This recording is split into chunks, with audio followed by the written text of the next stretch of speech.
Hello नमस्कार, तुमचं सगळ्यांचं पुन्हा एकदा माझ्या एका नवीन ब्लॉगमध्ये स्वागत करते. आणि आता टाईम झाले सकाळच्या 7:30 पावणे 8 वाजलेत आणि मस्त असं सकाळचं वातावरण आहे. संचितला आणि आम्ही दोघं मी प्यायला लागले होते चहा आणि संचितला आणले होते चहा चपाती. यांची आंघोळ झाली, अजून नाश्ता वगैरे काही झाला नाही आणि सगळं लवकर उठलो होतो. बाकीचं सगळं आवरायचं आहे आणि आजच आम्ही निघणार होतो पुण्याला. त्यामुळे सगळ्यांच्या धावपळ चालू होते. आम्ही पुण्याला निघणार होतो. नंतर भाऊजी नंतर दीदी सांजी त्या आहेत तर ते पण आजच कोल्हापूरला निघणार होते. त्यामुळे सगळ्यांचीच चालली होती धावपळ. सगळ्यांचं चाललं होतं टिफिन भरणे, बॅगा वगैरे पॅक करणे. झाडाला भरपूर असे अंजीर लागले होते आणि म्हणलं चला आता जाताना गाडीत खायला अंजीर पण घ्यावेत थोडेसे, म्हणून जे जे पिकलेले अंजीर आहेत तर ते तोडून घ्यायला लागले होते मी.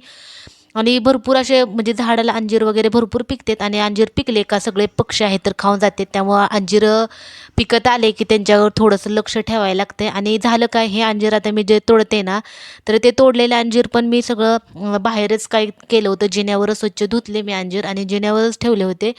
आणि नंतर थोडंसं इकडं तिकडं करताना माझ्या लक्षातूनच गेले की ते अंजीर मी जिन्यावर ठेवलेत आणि ते जिन्यावर अंजीर ठेवलेले ना तर ते पिकले होते दोन त्याच्यामध्ये, म्हणजे जे दोन चांगले होते अंजीर तर ते जिन्यावर ठेवलेले अंजीर ते पण पक्षी खाऊन गेले. तर एवढे आहेत तर अंजीर पक्षी वगैरे खाऊन जातात. आणि आता काय उंच पण झाड मोठं व्हायला लागले आणि झाड मोठं होत आल्यामुळं आता जे काय वरचे अंजीर आहेत तर ते माझ्या हाताला येत नव्हते.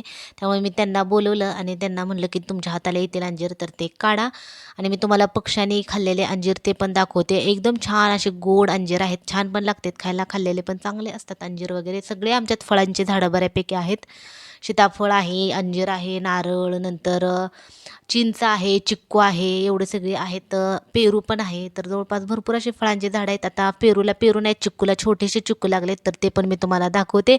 आणि अंजीर हे बघा इतका छान पिकला होता, पिकून असा चिरला होता आणि हा अंजीर आहे तर पक्षी खाऊन गेला होता. आणि अजून एक अंजीर होता दुसरा छान पिकलेला तर ते पण खाऊन गेला. आणि हे बघा मी कालच बघितलं होतं, ह्याला काढेन काढेन म्हणलं पण लक्षातूनच गेलं आणि ते लगेच पक्षी खाऊन जातात.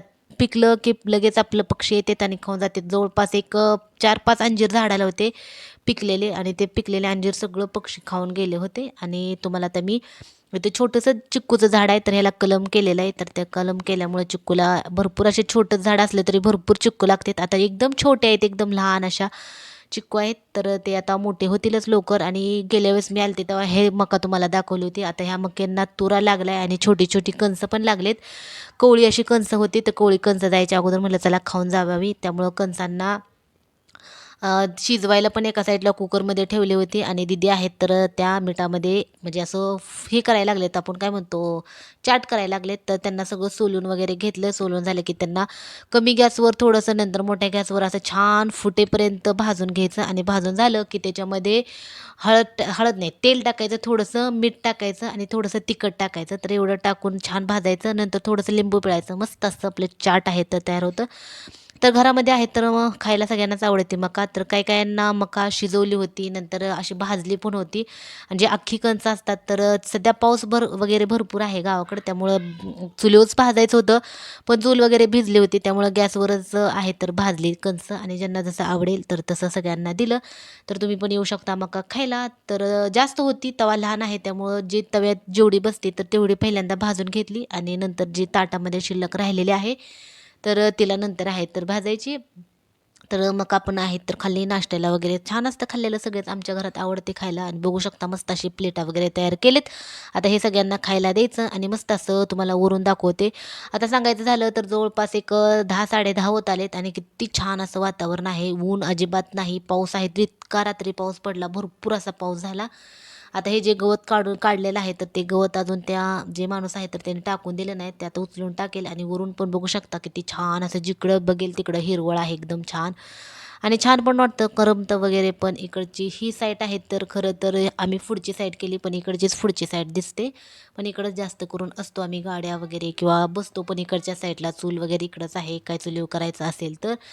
आणि डिश पण जोडला आहे, आता गावाला बरेच दिवस झाला आहे त्यामुळं टी व्ही आणि डिश पण आहे तर जोडला आहे.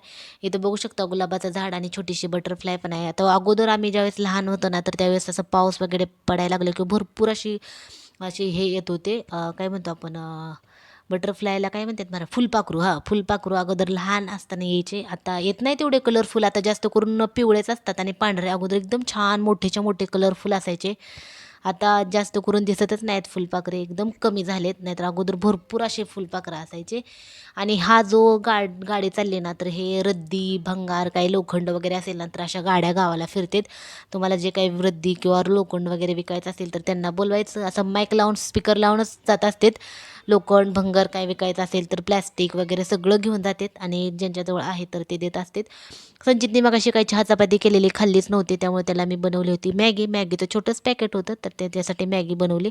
जवळपास आमची सगळी पॅकिंग वगैरे आता करून झाली. संचितची आंघोळ झाली नाही, आंघोळ वगैरे झाली की मग आहे तर थोड्या वेळाने निघायचं. चहा चपाती फक्त संचित म्हणत असतो मला खायची असते, पण काय खात नाही. त्याला मग अशी केलेली चहा चपाती तशीच शिल्लक राहिली होती. चला तर व्हिडिओ कसा वाटला, आवडला तर लाईक